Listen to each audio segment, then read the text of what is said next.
Hello, this is a video regarding the MyEnergi Eddi and the app. I'll be completely honest with you, the app is a very simple, intuitive app to be able to go and use and complements your current solar and battery storage app quite well. So first of all, at the bottom of the app there, you can see the amount of solar that's being generated. Now this will be the excess amount of solar. So bear in mind, within your Give Energy or Tesla app, you will be able to see the full amount of energy being generated. This is essentially after the battery's finished with it, what's left, because that's what's coming out of that cable effectively. So that's the amount of solar generation that's going to be coming down and into the house. Now what you may well be happening in this scenario is your Eddi might be picking up that solar generation. It might actually just be discharge from the battery because it can't distinguish the difference between the two.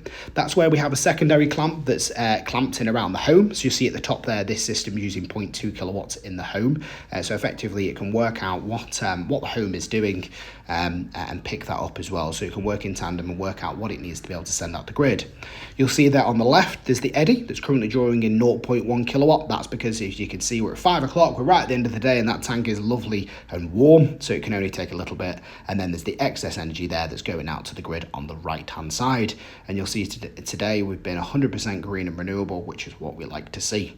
So if we just take the time to click on this Eddi on the left hand side, you can see there it's taken 2 kilowatts. That's because it's been nice and warm from the day before. Typically speaking, most people don't have 2 elements, but if you do and you have a second element, then that will be displayed on tank number 2. Sorry, I've turned a lot of my functionality off because I wanted to do this video, so that's why it's giving that prompt up on there, but it's showing it heating.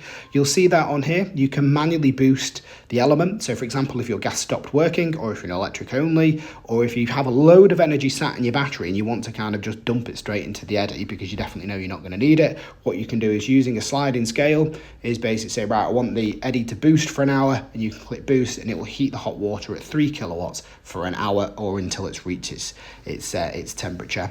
So you can set up standard. So if you had, say, 10 kilowatt battery and you're going to go, I'm only going to use a couple of kilowatts, you can do that just to get a bit of energy out of your battery if you wanted to do so.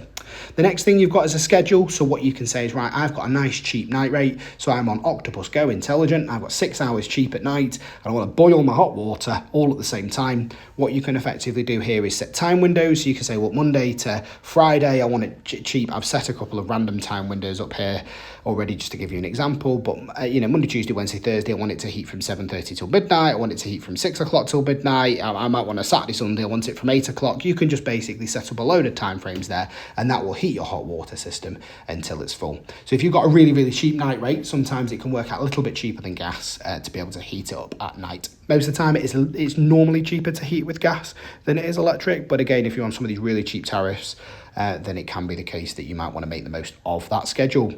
There are graphs and charts alongside here as well, so you can see what that system's generated today. You can also, play it and pause. So you'll see there you've got that power button in the center of the screen. You can stop and start the Eddi. So if you're going on holiday, for example, and you don't want hot water, you can just click pause and your Eddi will stop taking that excess energy. So you're not just heating your hot water whilst you're on holiday. That's what most people tend to do. And then you can see what your house has consumed by going on that top graph as well. Other than that, there's not much else to it. As I said at the start of the video, it's a very simple, very straightforward app. If you've got any other questions or queries regarding the MyEnergi Eddi or the app itself, please feel free to get in touch with the team.